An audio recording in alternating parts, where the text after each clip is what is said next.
Well, it's time now to welcome a man that changed the face of amateur mixed martial arts here in the fight capital of the world. A man that has the best amateur MMA company in the country, and I don't think it's close. That's me saying that because he would not say that. He's a man that learned the game from his brother, took over due to some unfortunate circumstances, and then took the company to new heights.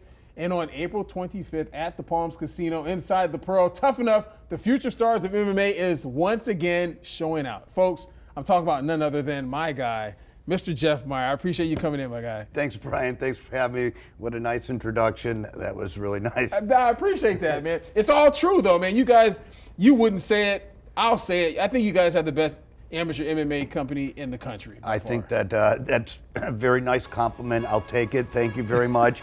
I would also like to mention that, you know, we are doing the pros now in addition to the amateurs. Yes. There used to be this void where our amateur title champions would have to go fight all over the country in order to get professional experience, you know, before we started doing the pros again.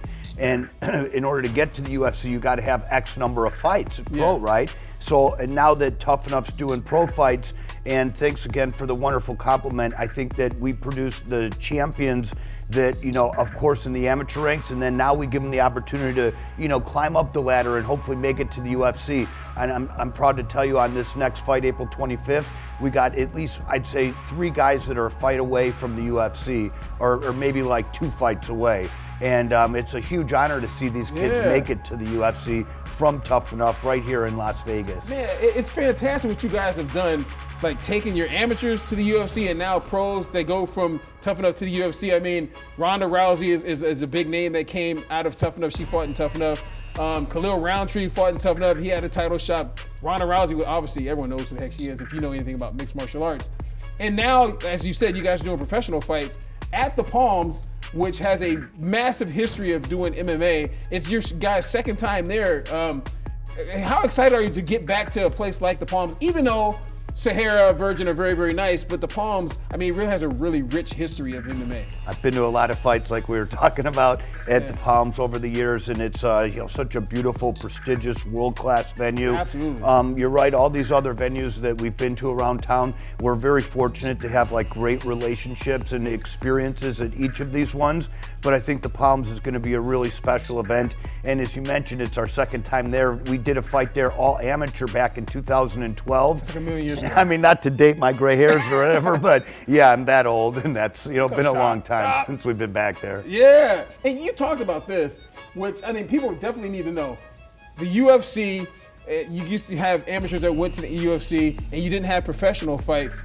And I remember back in the day when you were like, man, I wish Dana would come to a fight, or you know what I mean? But now, regularly, Dana, Hunter, I mean, you guys have the UFC brass are usually ringside, cage side to watch the fights. How proud are you of how far you have come with Tuff-N-Uff to have that type of relationship you have with the UFC and the fights are on Fight Pass? Thanks. I'm proud of my brother who started Tuff-N-Uff, like you mentioned. Yes. I'm kind of just, you know, trying to follow in his footsteps, and I think I'm doing a good job. Sorry if I get a little choked up there. Of course, we well miss my brother, but it's a huge honor to see that Tuff-N-Uff's still going and doing great when guys like Dana, Hunter, or Sean Shelby, who are always, you know, at our events, I think they're scouting, you know, they're looking for talent, right? And it's a huge honor for me to be able to see them come into our events. And thanks for asking, Brian. You know, I'm proud to say that, you know, Tuff-N-Uff's, I think, doing its job, which my brother always said is to give these fighters an opportunity, you know, in a fair, safe environment to make it and test their skill and hopefully get to the next level. So when I see, you know, these huge, prestigious names like Brian Salmonds of the world coming to our fights, you know, it's a huge honor and you know, makes me feel like you know, I think I'm doing it right, hopefully. No, I mean, you absolutely are. I give you your flowers, and almost every time I see you, I tell you this, because I mean, just to see where it's come from, and Barry did a fantastic job with Tuff-N-Uff, right? I mean, I feel like I was one of the first guys ever interview him and put him on television talking about it back when you guys used to do it at the Orleans way back when, right? And I have to say this, because I met your folks as well. What do you think Barry would think about where Tuff-N-Uff is at right now if he were to see what you guys are doing? I think he'd be probably like equally blown away like I am, because I never thought that it would get this big. So I think that he would be really proud, and he would like to see it continue, because look, like Dana said over the weekend after the post-fight 314 pay-per-view press conference, he was talking just briefly about promotions that are on the way up and down, to give more opportunities to fighters. Like, there's got to be, our sport's so new, right? And it's only, since '93 that the UFC existed, it's right? Not that old, yeah. So there's got to be this, like, let's call it developmental or feeder league. And that's the void that, I think Tuff-N-Uff does a great job at filling. So thanks, Brian. It makes me really proud and happy to be able to talk to you about my brother. And I think he would be super stoked to see that it's still going and just continue to, give us the pat on the back to keep the momentum going for these fighters who ultimately, at the end of the day, they're the ones that deserve all the credit and, glory, because they put in the blood, sweat, and tears to make it there. Yeah, no, this is true. This is true. But and also, Dana, in that same soundbite or that question that he was asked after the UFC this past weekend in Miami, which was a good card, he talked about different fight leagues. They come and go. They're falling off like flies. You know what I mean? And you told me off camera. You guys started like doing fights in Chicago, right? Yeah. You've been in California. The fact that you guys have been around as long as you've been around, and it's not like you're fledgling. Like, you just continue to get better and better and better. Promos, your posters, everything. It just seems to get better and better. Oh, thanks. I think a lot of it is, sprinkle a little bit of luck in there, maybe a little bit of hard work and, great team. Yeah. But I agree. I think that our graphics and videos and overall the quality of our fights has gone up so much. Man. It's pretty incredible to see. And I think, like kind of to your point about what Dana was talking about, these promotions that come and go, sometimes I think like, how is it that Tuff-N-Uff sustaining? And it's like we try to just grow incrementally or small baby steps. Like each event, I hope it's better than the one before it, but we can never go backwards, right? So I'm like, not trying to grow super fast and like never compete with the UFC. I think that's your biggest demise. Absolutely. If you see these billions of dollars being talked about in the media and stuff, and you think you're going to compete with the UFC, I got news for you. I don't think it's going to work out. Likely not. Yeah, so I think we found like a great place in the UFC's backyard. Like I said, Dana, Forrest, or I'm sorry, Sean Shelby, Hunter are coming there. They're sitting and watching the up and coming talent that Tuff-N-Uff does such a great job of cultivating.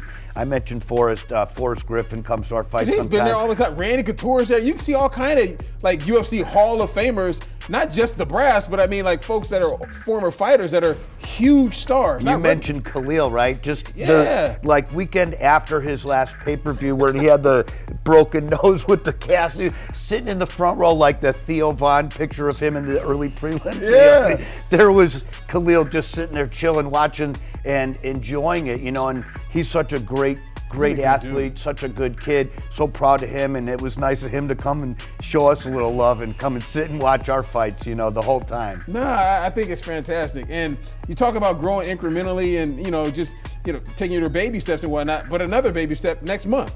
You guys are going back to California. You've been there, you said, a time before, but still, I see the fight card. You got something set up in Brazil?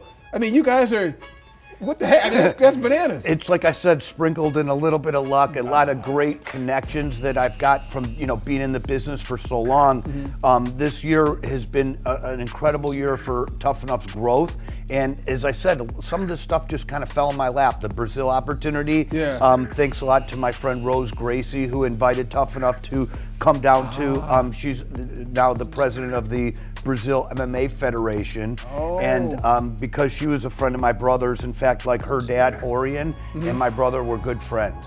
Yeah, they go way back. I'm got such a long, crazy history. I'll just tell you one story.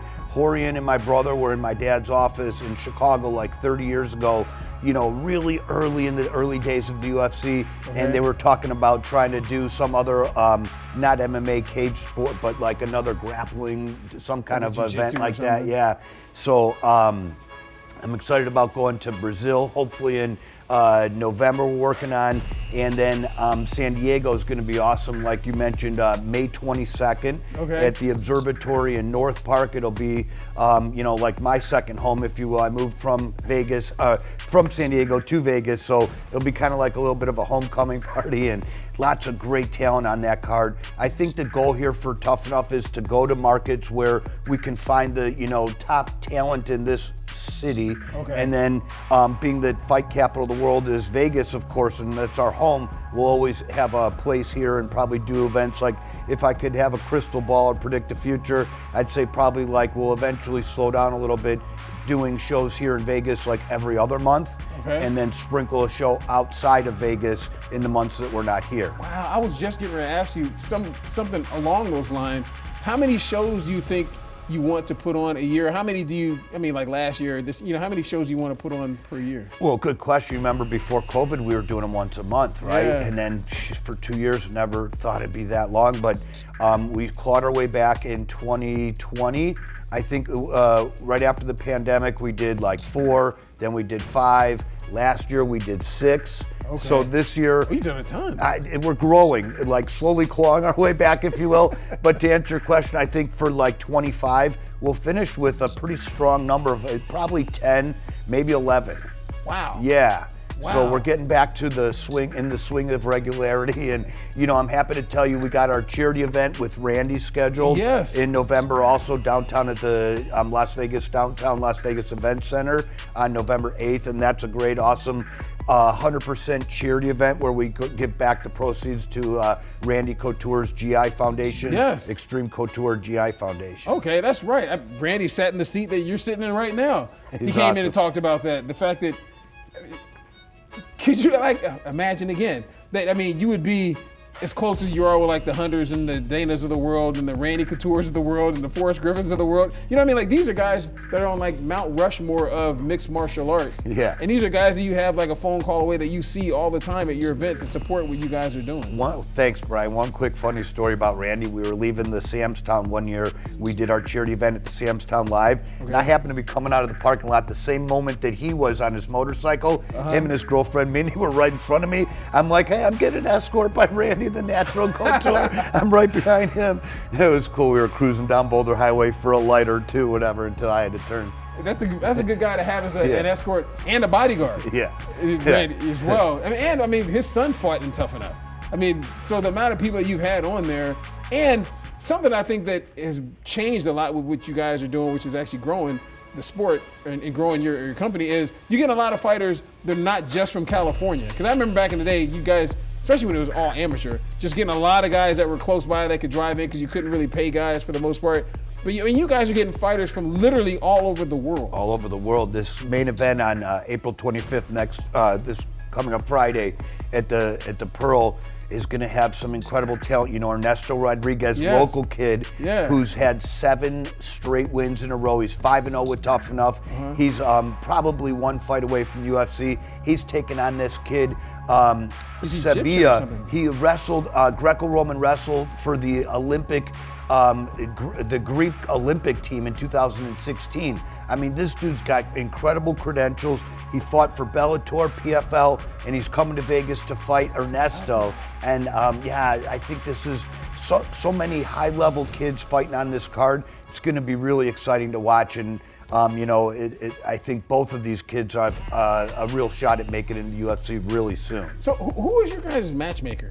Gokor Ambarian. Okay. Yeah, he's the main matchmaker, and he's been kind of like, I call him my ninja because me and him been friends forever. He's been giving me advice for years, and then a couple years ago he says, hey, what do you think about maybe me taking a little hand in helping you with the matches? And thanks for asking. I think he's done really good. Yeah, you gotta shout him out, because the matchmaking, every time I see a fight, like, man, these guys, the matchmaking is fantastic. The talent is fantastic, so definitely wanted to give him a shout out. And you also have like a new business partner that's with the team, right? Is he silent? Can he not be spoken about? Or no, we can talk about him. He's in San Diego right now, getting ready for our event out there. Jamie Cohen is the new CEO that we hired recently, like about 60 days ago or something like that. And he's been a real breath of fresh air, helping to take this company on the road a little bit, traveling it, And, most importantly, I'll be the first to admit, I'm like, I think I know what I want to see when I go to events and stuff. So, like, I'm okay at promoting events. But, I could use some help with, like, the business, right? Yeah. And so that's where Jamie's come in. He has a ton of experience with, like, mergers and acquisitions and doing all that kind of stuff. Okay. Businessman. So he's been coming in and doing the business, which is awesome. And I get to focus on the fights and coming to talk to cool people like you. See, yeah, you're the Dana White of Tuff-N-Uff. I don't know about that, but, I'm the Jeff of Tuff-N-Uff. Oh, anyway. you're the Jeff of Tuff-N-Uff. And something else, one of the last things I wanted to say is you guys are on UFC Fight Pass. I mentioned it a moment ago, but again, how times have changed, just how important is it, the fact that you are on Fight Pass, especially with your professional fights, to put your name out nationally, internationally to trainers and fighters all over the world? Oh, thanks, Brian. It's an incredible honor, and I think that it's safe to say that anyone in the world of MMA, like all the high-level coaches that you'll see at every UFC, like when you're watching in the corner people, right, they all know Tuff-N-Uff is the place that, like, I can't even tell you, swear to God on my life, I'm not going to disclose names or something like that, okay. But how many people are like, hey, we want to come and fight for Tuff-N-Uff. We want out of all these other contracts. We know that that's the place to get seen.